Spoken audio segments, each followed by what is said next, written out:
आज के डेट में सबको पता है कि आधार सेवा केंद्र खोलने के लिए आपको एक आधार ट्रेनिंग सर्टिफिकेट आपको ज़रूरत पड़ती है। अगर आपके पास आधार सर्टिफिकेट नहीं होगा तो आप आधार सेवा केंद्र नहीं खोल सकते। अगर आप एक फ्रेशर है तो भी आपको आधार सेवा केंद्र के लिए आपको आधार सर्टिफिकेट की ज़रूरत पड़ती है। अगर आप पहले से आधार सेवा केंद्र खोले हैं तो भी आपको आधार सर्टिफिकेट की ज़रूरत पड़ती है। जब तक आपके पास आधार सर्टिफिकेट नहीं होता है तब तक आप आधार का कोई भी काम नहीं कर सकते। जैसे कि आधार कार्ड नया नहीं बना सकते, आधार कार्ड में अपडेट का काम नहीं कर सकते और भी बहुत सारे काम जो होते हैं वो आप आधार का काम नहीं कर सकते। यहाँ पर जैसे देखेंगे कि आधार सर्टिफिकेट कैसा मिलता है, तो आधार सर्टिफिकेट जो है वो NSEIT के तरफ से मिलता है, जहाँ पे आपका एक फोटो लगा होता है, आपका खुद का फोटो लगा होता है और उसके बाद यहाँ पे सर्टिफाइड होता है कि आपने आधार सेंटर के लिए आधार सर्टिफिकेट जो लिया है वो पास आउट हो चुके हैं और यहाँ पे आपका नाम होता है और उसके बाद यहाँ पे योर लेबल होता है कि आपने जो आधार सर्टिफिकेट लिया है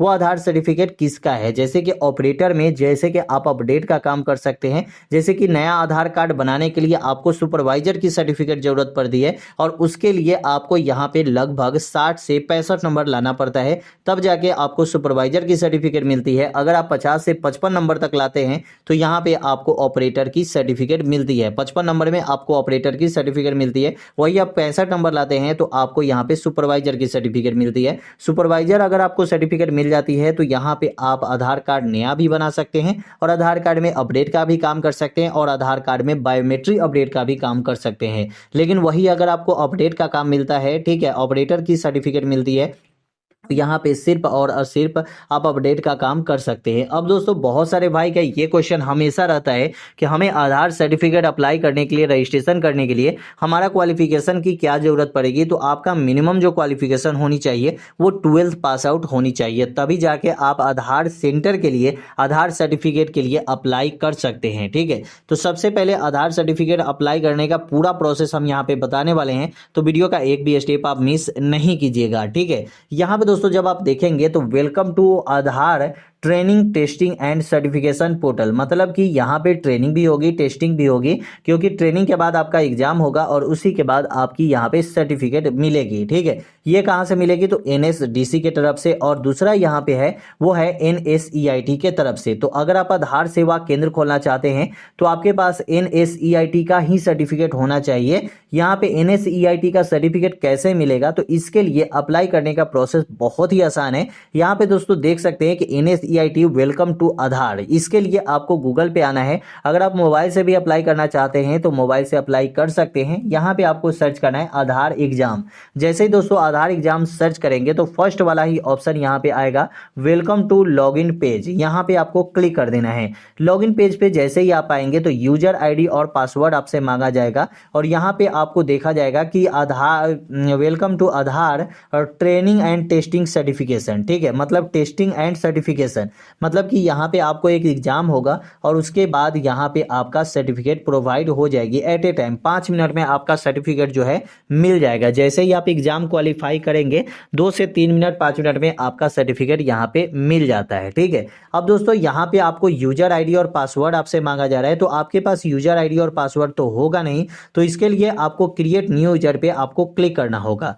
जब आप क्रिएट न्यू यूजर पे क्लिक करते हैं तो यहाँ पे फर्स्ट में ही ऑप्शन आ जाता है अपलोड XML फाइल। अपलोड यहाँ पे XML फाइल आपको यहाँ पे अपलोड करना है और अपलोड करने के बाद यहाँ पे अपलोड पे क्लिक करेंगे, आपका XML फाइल जो है वो अपलोड हो जाएगा। ठीक है, इसके लिए डायरेक्ट आपको गूगल पे आना है और यहाँ पे लिखना है आधार AADHAR आधार XML। ठीक है, यहाँ पे XML फाइल डाउनलोड। यहाँ पे जब हम XML फाइल डाउनलोड लिखते हैं तो यहाँ पे how to generate offline Aadhaar XML। ठीक है, तो यहाँ पे हमें सर्च करना है ऑनलाइन। ठीक है, LINE। ठीक है, जब यहाँ पे हम ऑनलाइन यहाँ पे लिखेंगे तो यहाँ पे देख सकते हैं कि यहाँ पे ऑनलाइन लिखने के बाद यहाँ पे हमें ऑनलाइन का यहाँ पे ऑप्शन मिल जाएगा और भी बहुत सारे ऑप्शन यहाँ पे दिखा रहे हैं, लेकिन यहाँ पे किसी पे क्लिक नहीं करना है। ये आधार की ऑफिशियल वेबसाइट है, यहाँ पे देख सकते हैं और उसके बाद यहाँ पे क्लिक करना होगा। ठीक है, जब यहाँ पे क्लिक करेंगे तो आप यहाँ पे देख सकते हैं कि माई आधार यहाँ पे UID में यहाँ पे देखेंगे तो यहाँ पे EKYC करनी पड़ेगी। ठीक है, तो चलिए यहाँ पे हम क्लिक कर देते हैं। जब यहाँ पे माई आधार आधार पे हम आएंगे तो यहाँ से हम XML फाइल अपना डाउनलोड कर सकते हैं और myaadhar.uid.government.in, ठीक है। यहाँ पे जब आएंगे तो यहाँ पे डाउनलोड आधार का ऑप्शन मिलेगा, यहाँ पे ही XML फाइल आपका डाउनलोड हो जाएगा, ठीक है। उसके बाद यहाँ पे आपको आधार इनरोलमेंट का भी यहाँ पे देख सकते हैं कि यहाँ पे सब कुछ यहाँ पे दे रहा है कि चार्ज कितना लगेगा, क्या है, सब कुछ यहाँ पे देखने को आपको मिलेगा। लेकिन यहाँ पे दोस्तों आपको कुछ भी करना नहीं है, यहाँ पे आपको सिर्फ हमें आधार डाउनलोड में ही जाना है और यहाँ पे हमारा आधार डाउनलोड हो जाएगा, ठीक है। तो चलिए यहाँ पे XML फाइल डाउनलोड करने का पूरा प्रोसेस तो मैंने यहाँ पे बता दिया। अब दोस्तों वहाँ पे एक शेयर कोड भी आपको डालना पड़ता है, तो वो शेयर कोड डाल के एक्सट्रैक्ट करेंगे, जिससे कि ये पता चलेगा कि आप ही अपना आधार जो XML फाइल है वो अपलोड कर रहे हैं, ठीक है। नहीं तो कोई किसी का भी अपलोड कर सकता है, इसलिए आपको खुद का यहाँ पे करना है। तो यहाँ पे ये बताना होगा कि हम यहाँ पे खुद का कर रहे हैं, तो आपको यहाँ पे शेयर कोड भी देना पड़ेगा, ठीक है। उसके बाद यहाँ पे जैसे ही सबमिट पे क्लिक करेंगे तो यहाँ पे आप आ जाएंगे सेंटर पे, ठीक है। जब यहाँ पे सेंटर कुछ एड्रेस ये सब डालना पड़ता है और उसके बाद सेंटर पे आप आ जाएंगे। सेंटर पे आने के बाद यहाँ पे आपसे पूछा जा रहा है कि आपका स्टेट क्या है। जो भी आपका स्टेट है वो स्टेट आप यहाँ पे सेलेक्ट कर लेंगे और उसके बाद अपना सिटी सेलेक्ट कर लेंगे, ठीक है।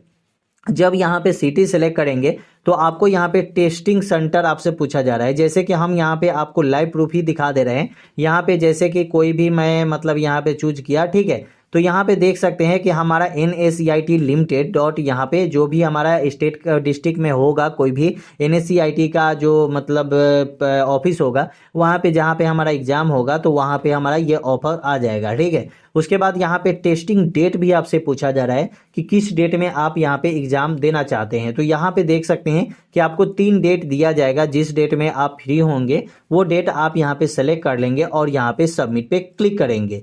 जब यहाँ पे सबमिट पे क्लिक करेंगे तो आप यहाँ पे देख सकते हैं कि यहाँ पे टाइमिंग भी दी जा रही है, ठीक है। यहाँ पे देखिएगा तो सेंटर कोड यहाँ पे दिखा जा रहा है और यहाँ पे टाइमिंग भी दी जा रही है कि 2 बजे से 4 बजे वाले एग्जाम में देना है और 4 बजे वाले से 6 बजे वाले में देना है, ठीक है। उसके बाद यहाँ पे बेंच आपको दे रहा है कि कितना 10 का 10 है, ठीक है। लेकिन बुकिंग जो है वो यहाँ पे हो चुका है, 1 बुकिंग हो चुकी है। अवेलेबल सीट जो है वो सिर्फ और सिर्फ एक ही है, मतलब बुक जो हुआ है वो 9 हो चुका है और यहाँ पे 4 बजे से लेकर 6 बजे तक 10 हो चुका है, जिसमें कोई अवेलेबल सीट नहीं है। अवेलेबल सीट जो है वो आपका 2 बजे से 4 बजे तक है, ठीक है। तो इस टाइम में जाके आप एग्जाम दे सकते हैं। अप्लाई का पूरा प्रोसेस अगर आपको जानना है तो यहाँ पे हाउ टू अप्लाई में हम यहाँ पे जाएंगे और यहाँ पे सिलेक्ट करेंगे click to here to apply और यहाँ पे जैसे ही अप्लाई करेंगे उसके बाद देख सकते हैं कि आवेदन कैसे करें और आवेदन की प्रक्रिया यहाँ पे पूरी चीजें यहाँ पे दी जाएगी कि कैसे आपको अप्लाई करना है। अप्लाई करने का पूरा प्रोसेस यहाँ पे दिया जाएगा। और उसके बाद दोस्तों देखिए अब यहाँ पे आपको सर्टिफिकेट कैसा मिलेगा, तो सर्टिफिकेट मिलेगा ऐसा, ठीक है, जहाँ पे आपका फोटो लगा होगा और सर्टिफिकेट जो मिलेगा वो 5 मिनट के अंदर ही मिल जाएगा। जैसे कि आपने एग्जाम पास आउट किया और एग्जाम का क्वेश्चन भी अगर आप पढ़ना चाहते हैं, क्वेश्चन आंसर अगर आपको चाहिए कि कैसे हम पास आउट करेंगे, तो आधार के तरफ से आपको क्वेश्चन आंसर भी मिल जाता है। जैसे कि आप गूगल पे सर्च करेंगे आधार, ठीक है, AADHAR आधार एग्जाम, ठीक है, एग्जाम जैसे ही आप यहाँ पे सर्च करेंगे, ठीक है, आधार एग्जाम क्वेश्चन आंसर, ठीक है। जब यहाँ पे क्वेश्चन आंसर PDF सर्च करेंगे तो यहाँ पे देख सकते हैं कि UID के तरफ से 510 क्वेश्चन का यहाँ पे हिंदी और इंग्लिश दोनों में आता है, जिसको आप पढ़ के और पास आउट कर लेंगे, ठीक है। बहुत आसान है, ऐसा नहीं है कि आपको एग्जाम पास आउट आप देखिए यहाँ पे लगभग 500 कुछ क्वेश्चन होता है, ठीक है, 510 क्वेश्चन होता है, जिसमें आपको एग्जाम पास आउट करने के लिए 110 क्वेश्चन आपको इसी में से आता है, कोई दूसरे कहीं से नहीं आता है, इसी में से आता है और वही आपको एग्जाम देना है। जैसे कि UID और आधार का परिचय, जहां पे आपसे पूछेगा कि आधार अधिनियम 2016 को पारित करके निम्नलिखित में से किसने UID की स्थापना की थी। यहाँ पे स्टेट गवर्नमेंट, भारत सरकार, रजिस्टर और यहाँ पे नामांकन एजेंसी। तो यहाँ पे भारत सरकार होगा 2 नंबर, ठीक है, विकल्प 2 नंबर, क्योंकि हम एग्जाम दे चुके हैं और हम पास आउट हो चुके हैं, तो हमें पता है कि मतलब एग्जाम होता कैसे और क्या क्वेश्चन आपसे पूछा जाता है, ठीक है।